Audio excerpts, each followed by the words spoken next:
Olá, meus amados, estamos aqui para a nossa terceira ministração do material Amor, a Essência de Deus, e o tema de hoje é: o amor não é invejoso. Antes da reflexão em si, queria deixar aqui uma observação acerca de dois aspectos. Primeiro, é importante que a célula tenha um tempo para começar e um tempo para terminar, digo agora em termos de duração da célula.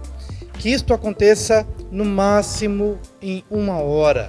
Esse é o padrão que a gente tem adotado para evitar que a gente perca um pouco o controle em relação ao tempo de ministração. Embora a grande parte das células nesse momento está sendo célula online, e às vezes temos uma impressão um pouco equivocada de que a célula online pode ter os seus participantes um pouco mais disponíveis, mas não é bem assim. As pessoas têm seus compromissos, as donas de casa recebendo seus esposos, os maridos também em relação às esposas e filhos.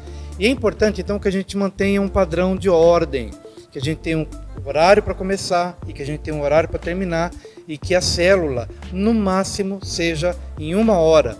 Penso que daria tempo suficiente para termos um período de louvor, um tempo de reflexão da palavra e também o momento de oração uns pelos outros. Então eu peço essa ajuda dos irmãos para que a gente possa manter a ordem em relação a isso. Um outro detalhe também que eu acho que pode ajudar bastante o líder de célula, bem como os membros da célula em geral, é que esse material ele foi preparado com a finalidade de tornar a ministração mais simples possível e o mais aplicável possível. O nosso papel aqui como professor, como mestre, como aquele que idealiza o material, é de fazer com que as pessoas tenham facilidade de interpretar a Bíblia, de forma que o difícil fique fácil, que o complicado se descomplique, durante o nosso tempo de ministração. E para isso, a gente elaborou cada capítulo com a seguinte estrutura: nós temos uma introdução do tema, nós temos um desenvolvimento, onde normalmente vamos citar aí os exemplos bíblicos, mas eu queria chamar a atenção para a parte chamada reflexão. Você que estiver aí no seu terceiro capítulo, Amor não é invejoso, na página 38 você vai encontrar aqui a reflexão. Qual é o objetivo da reflexão? Fazer com que aquilo que foi exemplificado através dos textos bíblicos agora possa ser mais claro, para que a pessoa tenha como colocar em prática no seu dia a dia. Então, quero chamar a atenção para a parte da reflexão, para que o material não fique muito teórico. Geralmente nós colocamos nas reflexões 1, 2, 3, 4 pontos no máximo, chamando a atenção para uma coisa mais prática. Vai ajudar a pessoa a poder colocar em prática aquilo que ele aprendeu da ministração. Então essas duas observações iniciais, uma em relação ao tempo da célula, 1 hora apenas de ministração, e a segunda, valorizar um pouco mais a parte da reflexão, que vai te ajudar a colocar em prática de uma forma mais pontual aquilo que você tem aprendido. Pois bem, entrando agora no tema, o amor não é invejoso, nós vamos encontrar aqui uma definição interessante acerca da inveja, para que a gente possa dar início a esse trabalho. A palavra inveja vem do latim invidia, que significa olhar contra. No hebraico, a palavra inveja tem este sentido prioritário. Inveja significa olhar contra. Praticamente, a inveja ela tem a ver com aquele sentimento de aborrecimento, descontentamento, quando eu percebo que alguém tem alguma coisa ou possui alguma coisa que eu gostaria de ter. Às vezes a inveja ela é confundida com a cobiça. Por exemplo, a pessoa está cobiçando alguma coisa e alguém diz que ela está invejando aquela pessoa. Vamos então apenas separar uma coisa da outra. A cobiça, ela foca naquilo que o outro tem e que eu gostaria de ter. Mas a inveja foca no outro que possui algo que eu gostaria de ter. Ou seja, A cobiça foca na coisa em si. E a inveja foca na pessoa. Eu fico aborrecido em relação à pessoa que tem algo que eu gostaria de ter. E então agora, movido por inveja, eu tenho um olhar contra, que é exatamente o sentido da palavra no hebraico, que significa olhar contra. Eu passo a olhar contra aquela pessoa que tem alguma coisa que eu gostaria de ter. Nessa ministração, nós vamos ter 7 exemplos. Aqui, claro, não vamos ministrar os 7 exemplos, e também deixo essa dica para você, líder de célula, para também não se preocupar em ministrar todos os exemplos bíblicos que nós viermos a dar. A ideia de a gente trazer mais exemplos é para fornecer um pouco mais de escopo, de oportunidades da pessoa poder ver um caso ou outro e ter uma definição melhor acerca daquilo. Mas não é necessariamente para que você tenha que ministrar os 7 pontos. Mas em todos eles que nós vamos encontrar aqui nessa aula acerca da inveja, nós vamos perceber alguma coisa em comum. Todos eles tiveram um olhar contra o outro. Vou dar um exemplo, um dos exemplos citados na lição de hoje, a relação dos 2 irmãos, Caim e Abel. A oferta de Abel foi aceita por Deus e o próprio Abel foi aceito por Deus. Mas Deus rejeitou a oferta de Caim e rejeitou a atitude de Caim. Havia algo de errado na vida de Caim. Quando Caim percebeu que ele fora rejeitado na sua oferta, bem como na sua pessoa, em vez de ele focar e dele trabalhar o que havia de errado em sua vida, ele focou, ele direcionou o seu olhar, então, para o seu irmão.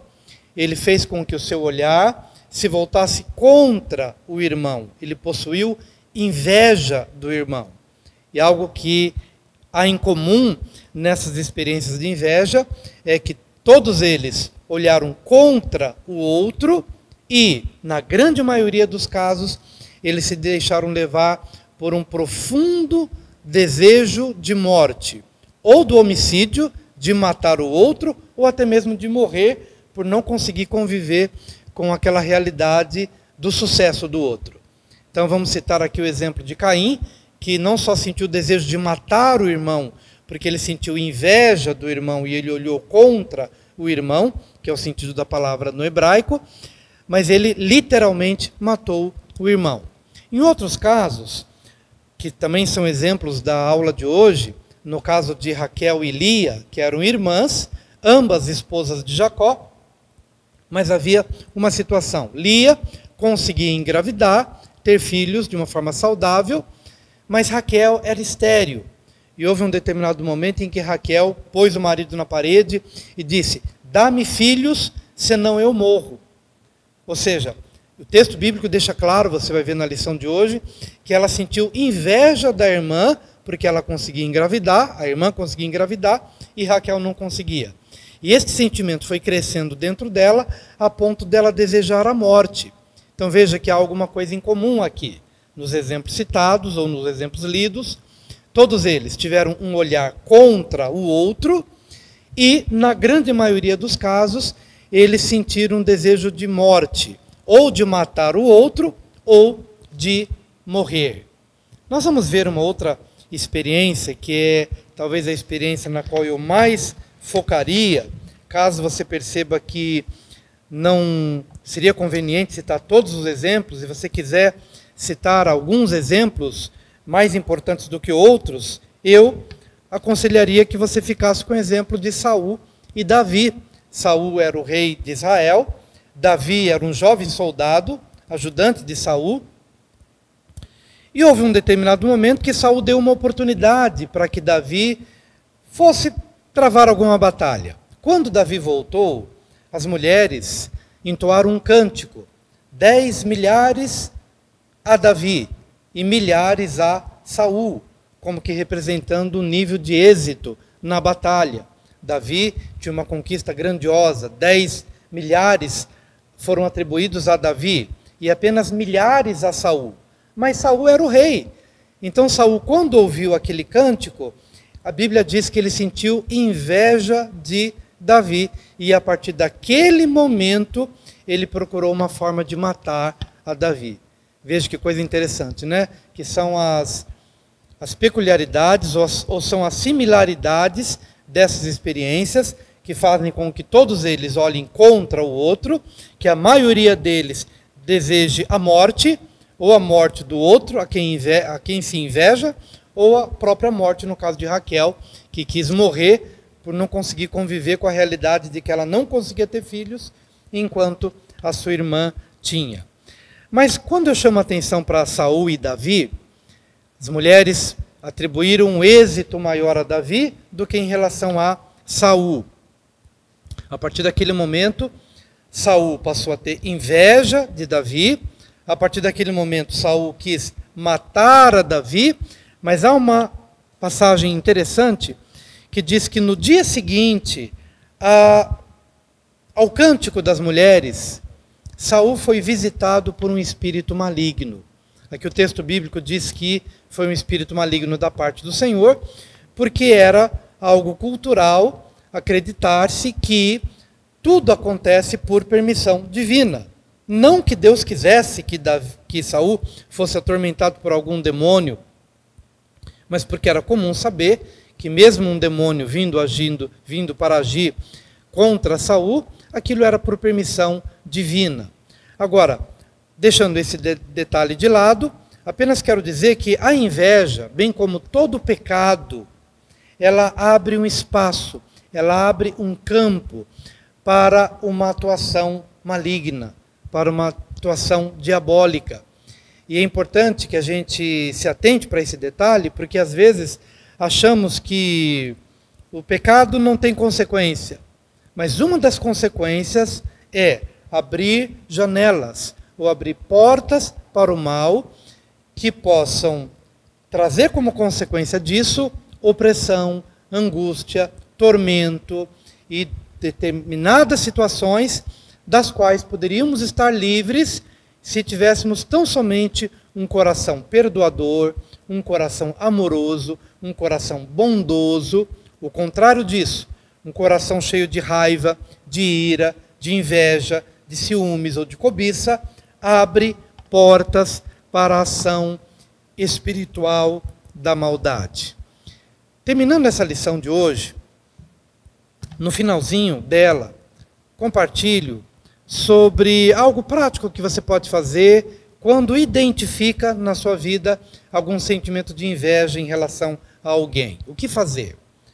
Você precisa orar por essa pessoa e começar a pedir ao Espírito Santo que mude o seu coração, que ele comece a trazer para você um outro olhar.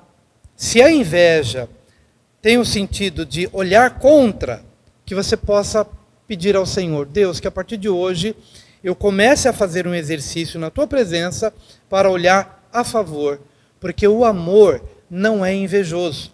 Então o amor olha a favor. Se, por exemplo, essa pessoa começou a ganhar dinheiro, prosperar no trabalho, ter filhos, e isto gerou inveja em mim, o que eu devo fazer? Orar para que os filhos dessa pessoa sejam abençoados, orar para que o emprego dessa pessoa seja cada vez mais, que essa pessoa seja mais bem-sucedida no emprego.